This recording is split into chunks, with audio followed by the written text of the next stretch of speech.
सुप्रभात दोस्तों। जैसे कि आपको पता है, पिछले पीरियड में हमने नानी जी का गाँव ये जो कविता है, कविता को पढ़ा था। और पढ़ने के बाद मैंने जो स्वाध्याय है, ये देखिए, स्वाध्याय के बारे में भी मैंने आपको कुछ बताया था, है ना, कि माँ से बाल गीत लोरी सुनो और सुनाओ। और एक बात ध्यान से सुनो, ये जो स्वाध्याय है, स्वाध्याय पूरा स्वाध्याय दिया हुआ जो है लेसन के बाद, ये आपको आपकी 2 लाइन वाली नोटबुक में लिखना है। हर एक को लिखना है, कंपलसरी है। सुंदर हस्ताक्षर में आपको ये पूरा स्वाध्याय अच्छी तरह से शुद्ध लेखन के साथ लिखना है। तो देखिए, ये जो लोरी है, बाल गीत है, आपको सुनो और सुनाओ ऐसा कहा गया है यहाँ पर। उसके बाद दूसरा है शब्दों की अंताक्षरी खेलो। यहाँ पर आपको पता है ना, अंताक्षरी कैसे खेलते हैं, हम गानों की खेलते हैं ना, उसी प्रकार से शब्दों की अंताक्षरी हमें यहाँ पर बताई गई है। तो वो अंताक्षरी आपको खेलनी है घर पर बहन भाई मम्मी पापा के साथ। और देखिए यहाँ पर प्रश्न तीसरा, कविता में आए हुए क्रमानुसार निम्नलिखित पंक्तियों को पढ़ो। यानी ये जो पंक्तियां दी गई है, ये ऊपर नीचे है, तो इन पंक्तियों को आपको क्रमांक देके, यानी पहली पंक्तियां कब है, दूसरी कब है, तीसरी कब है, चौथी कब है, इस प्रकार से आपको सीक्वेंस के साथ उसको पढ़ना है। देखिए, पहली पंक्तियां ये है, अमराई की सघन छांव में। दूसरी, बैठ मजे से खेले हम। तीसरी, पके आम खाए जी भरकर। और चौथी है, हिला टहनिया पेड़ों की हम। इस प्रकार से सीक्वेंस के साथ आपको वो पढ़नी है। उसके बाद देखो, ये एक शब्द में उत्तर लिखो। आपको ये नोटबुक में लिखना है, एक शब्द में उत्तर लिखो।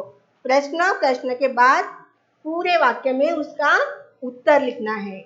देखिए, बच्चे किसकी सघन छांव में खेले हैं? किसकी सघन छांव में खेले बच्चे? अमराई के। हाँ, तो ये पूरा जो वाक्य है, पूरे वाक्य में आपको उत्तर लिखना है। दूसरा देखिए, बच्चों ने जी भरकर क्या खाया? आम खाए, है ना। तीसरा, बच्चों को पकवान मिठाई कौन खिलाता था? कौन खिलाता था? नानी जी। बराबर है। उसके बाद, नानी जी बच्चों को कैसी कथा कहानी सुनाती थी? अद्भुत कथा सुनाती थी।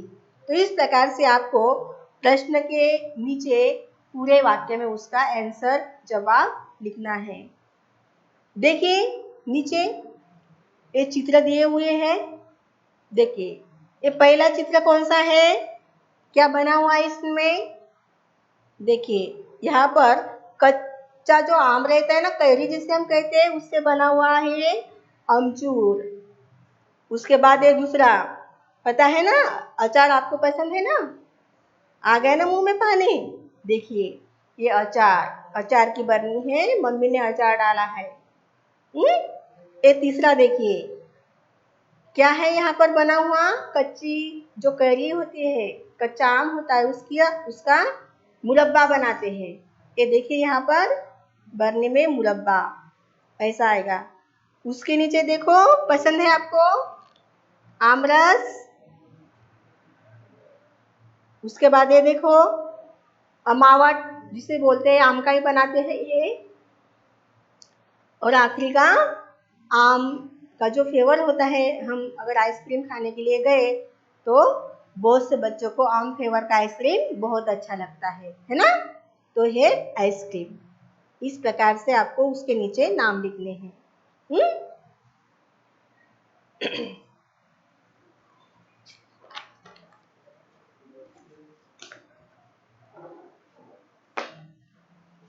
फिर से एक बार कहती हूँ, स्वाध्याय के लिए यानी आपको 2 पेज वाली नोटबुक लगानी है हिंदी के लिए। और जो स्वाध्याय मैंने बताया है, वो आपकी नोटबुक में, हर एक के नोटबुक में लिखना जरूरी है, कंपलसरी है। ठीक है। तो बच्चों यहाँ पर हम न्यू जो लेसन है, पाठ है, उसको पढ़ने वाले हैं। तो पढ़ने से पहले देखिए, हम अपने आसपास में बहुत सारे पशुओं को, पक्षियों को, प्राणियों को देखते हैं, है ना। जैसे मनुष्य के साथ पशु, पक्षी, प्राणी, पेड़ पौधे सभी की जरूरत होती है हमें, है ना। इनके बिना तो यानी पर्यावरण संतुलन हो ही नहीं सकता। इसीलिए जिस प्रकार से हम मनुष्य को रहने के लिए घर की जरूरत होती है, रहते ना आप अपने घर में, हर एक को घर है ना। हाँ, तो जैसे हम अपने घरों में रहते हैं, उसी प्रकार से ये जो पक्षी होते हैं, ये भी अपने रहने के लिए घोंसला बनाते हैं। कभी पेड़ों पर बनाते हैं, कभी कभी घरों में भी बनाते हैं। तो अक्सर चिड़िया देखी होगी आपने। तो ये जो चिड़िया होती है, ये हमारे घर के बारामदे में या हमारे घर के अंदर जो है घोंसला बनाती है। एक एक तिनका जो है जमा करके वो घोंसला बनाती है और उसमें अंडे देती है। तो इसी प्रकार से जो चिड़िया रहती है, कई बार हम उसको हकालते भी है क्योंकि वो गंदगी करती है, लेकिन फिर भी वह अपना काम छोड़ती है क्या? नहीं छोड़ती। यानी पूरा घोंसला बनाने के बाद वो उसमें अंडे देती है और वहाँ से उसके जो बच्चे निकलते हैं, और बच्चे बड़े होने के बाद भी वो घोंसला यानी कोई काम का नहीं रहता। इसका मतलब क्या है कि अगर हम कोई काम कर रहे हो, अच्छा काम कर रहे हो, तो हमारे काम में किसी भी प्रकार की रुकावट आई तो हमें बिना रुके हुए अपना काम करते रहना चाहिए। इसी प्रकार की सीख जो है, आज का जो लेसन हम पढ़ने वाले हैं, गौरैया मेरी सहेली, इसमें दिया हुआ है। यानी हम कहते हैं ना, कोशिश करने वाले की कभी हार नहीं होती, है ना। जो कोशिश करता है वो कभी हारता नहीं। तो इसी पर आधारित ये जो कहानी आज हमें पढ़नी है।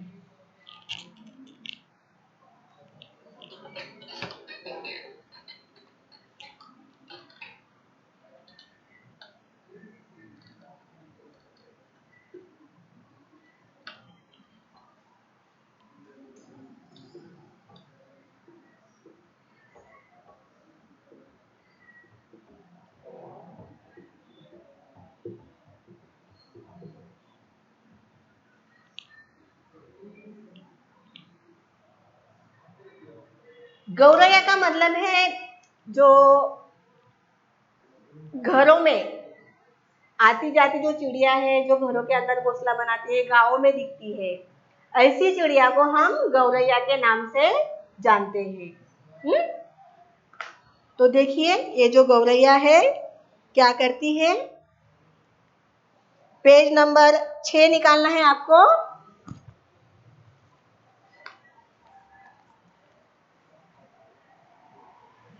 वह घोंसला बनाती, मैं बिगाड़ती। वह मुझे देखकर फुर से उठ जाती और मैं गुस्से में आ जाती। पता नहीं इतना जबरदस्त विरोध होने पर भी वह अपने काम से हटी नहीं रही थी। वह काम में जुटी रही और मैं परेशान होती रही। इस संघर्ष में कई दिन बीत गए। देखिए क्या बताया गया है इसमें कि एक चिड़िया है, वह घोंसला बनाने के लिए घर में आई हुई है, और जब वो घोंसला बनाती थी तब क्या करती है चिड़िया कि बाहर से एक एक तिनका अपनी जो चोंच होती है उसमें पकड़कर लाती है, और कई बार वो तिनके जो है इधर उधर घर में बिखर जाते हैं। तो बिखरने से क्या होता है, गंदगी होती है ना, हमें अच्छा नहीं लगता। तो इसी प्रकार से उसका काम चल रहा था। उसका मतलब चिड़िया का, गौरैया का। वह घोंसला बनाती और मैं बिगाड़ती। मैं मतलब कौन, इस कहानी में जो लड़की है वो, यानी चिड़िया जो जो तिनके लाती थी बाहर से, वो तिनके निकाल कर ये लड़की है वो फेंक देती थी। वह मुझे देखकर फुर से उड़ जाती और मैं गुस्से में आ जाती। और देखिए ये जो चिड़िया है जब भी लड़की को देखती तो उसके डर से क्या फुर से उड़ जाती थी और लड़की को गुस्सा आ जाता था। पता नहीं इतना जबरदस्त विरोध होने पर भी वह अपने काम से हट ही नहीं रही थी। यानी वो घोंसला बनाती थी, मैं बिगाड़ती थी, लेकिन फिर भी चिड़िया है कि अपने काम से हटती ही नहीं थी। हाँ? यानी वो फिर से तिनके जमा करके लाती थी और अपना घोंसला बनाती थी। वह काम में जुटी रही और मैं परेशान होती रही। और जो लड़की है वह बेचारी अब परेशान हो गई, लेकिन चिड़िया जो है उसने हार मानी क्या? नहीं, वह अपने काम में जुटी ही रही। उसका जो काम है घोंसला बनाना, वह घोंसले के लिए तिनके जमा कर कर लाती ही रही। इस संघर्ष में कई दिन बीत गए, यानी दोनों का जो संघर्ष, एक का बनाना दूसरी का बिगाड़ना, इस प्रकार के संघर्ष में बहुत दिन बीत गए। धीरे धीरे यह बात सारे घर में फैल गई कि मैं एक छोटी सी चिड़िया से लड़ रही हूँ। और अब परिवार के अन्य जो लोग हैं उनको भी पता चल गया कि चिड़िया के साथ मेरा झगड़ा होता है, यानी चिड़िया से मैं लड़ रही हूँ। भाई साहब चिढ़ाते हुए पूछते, कौन जीता और कौन हारा? धत तेरी की, थक गई, वह भी एक नन्ही गौरैया से। भाई साहब जितना मुझे चिढ़ाते उतना ही मेरा पारा चढ़ता। और इस प्रकार से ये जो बात है चिड़िया की और लड़की की पूरे घर में जब पता चलती है तो लड़की का जो बड़ा भाई है उसको चिढ़ाता है कि क्या हुआ, आज कौन जीता कौन हारा? थक गई नन्ही सी चिड़िया से। जैसे आप बहन भाई चिढ़ाते हैं ना कई बार एक दूसरे से। हाँ, तो इसी प्रकार से उसका लड़की का जो बड़ा भाई है वो भी उसको चिढ़ाता था। और भाई साहब जितना उसको चिढ़ाते थे लड़की और ज्यादा क्रोधित हो जाती थी। देखिए यहाँ पर मुहावरा आया हुआ है, पारा चढ़ना। पारा चढ़ना, इसका मतलब है अधिक गुस्सा आना। अधिक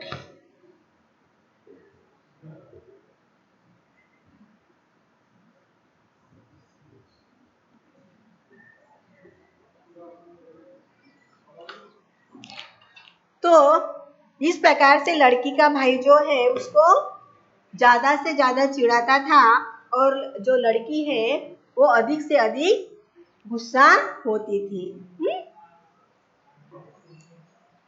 अभी पारा चढ़ना, पारा चढ़ना ये जो मुहावरा है उसका वाक्य में प्रयोग कैसा करोगे आप लोग? अभी वाक्य में प्रयोग करते समय मुहावरों का करेंगे या उसका जो अर्थ लिखा है मैंने उसका करोगे? जो मुहावरा है उसका ही वाक्य में प्रयोग करना जरूरी है, ध्यान रखो।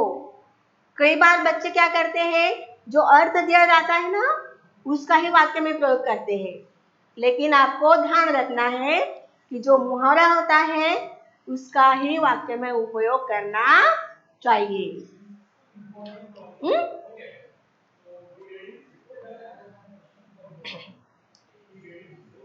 देखिए आगे, एक दिन भाई साहब आए और हंसकर बोले, क्यों भाई लड़ाई का क्या हाल रहा?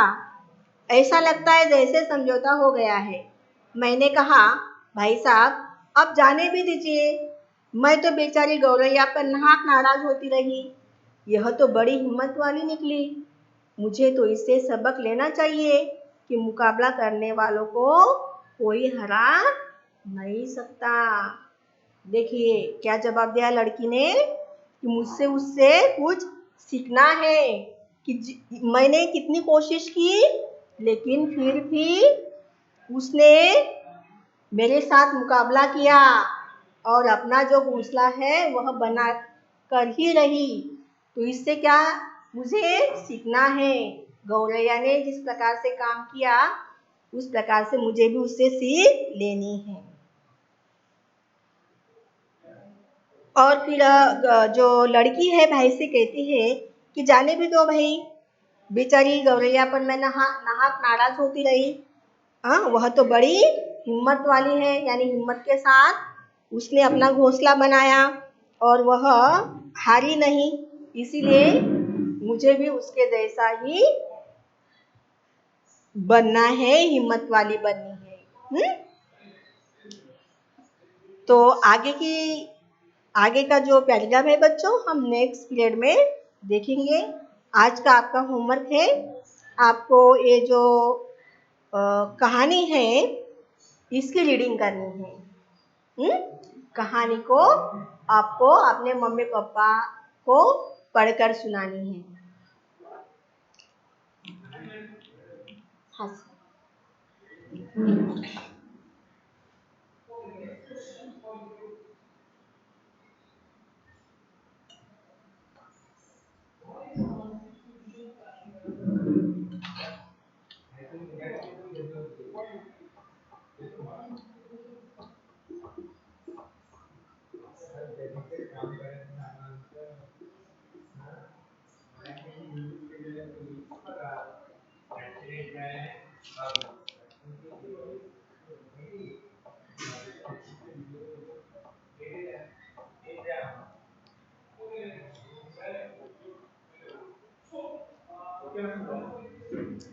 ठीक है बच्चों, तो जो बची हुई कहानी है उसको हम नेक्स्ट पीरियड में पढ़ेंगे। धन्यवाद।